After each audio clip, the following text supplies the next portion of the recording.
In the early 1900s, the world was changing fast. People dreamed of new beginnings, grand adventures, and unexplored frontiers.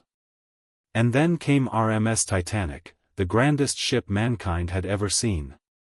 Titanic was not just a ship. It was a symbol of human ambition, elegance, and pride.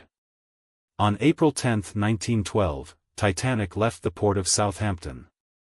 The ship was 882 feet long, taller than many buildings of its time. It had 9 decks, 29 boilers, and 4 massive smokestacks. The first-class cabins were as luxurious as royal palaces. But this is not just the story of the iceberg. This is about the untold side of Titanic. The forgotten passengers. In the third-class cabins, hundreds of immigrants traveled with hope in their eyes. They dreamt of a new life in America. People from Ireland, Sweden, Lebanon, and many other places were on board.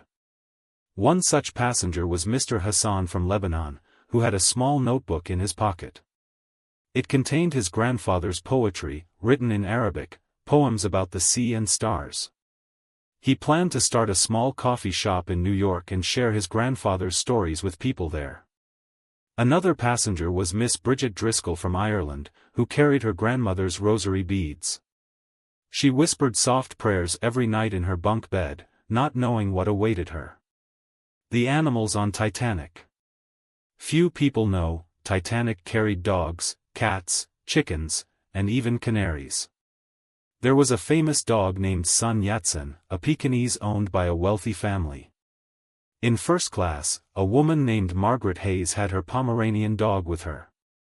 On cold nights, she wrapped the little dog in a silk blanket and whispered lullabies, just like she would to a child. The night of April 14th. On the night of April 14, 1912, the stars were bright, the sea was calm, and the air was unusually still. Some passengers listened to the ship's band playing soft music. Others sat quietly on deck chairs, sipping warm tea. Children slept peacefully in their cabins, dreaming of the new world. At 11:40 p.m., the lookout spotted the iceberg. But the Titanic was too fast, too close. The silent heroes. Few people talk about the boiler room workers, known as the stokers. These men worked in the heat, shoveling coal, their faces black with dust. When the ship hit the iceberg, many of them stayed below, keeping the lights on so others could escape. They knew they wouldn't survive, but they did not leave their posts. The last moments. The band played "Nearer, My God, to Thee" as the ship tilted into the ocean. Many passengers stood still, accepting fate with calmness. Some whispered prayers, others held hands with strangers. At 2:20 a.m., the Titanic disappeared beneath the waves. The ocean returned to silence, as if nothing had happened. The story that never ends.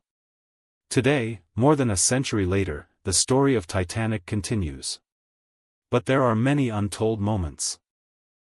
Small, personal stories of kindness, bravery, and love, that are often forgotten. Perhaps the real tragedy of Titanic is not just about the sinking, but about the dreams that were lost with it.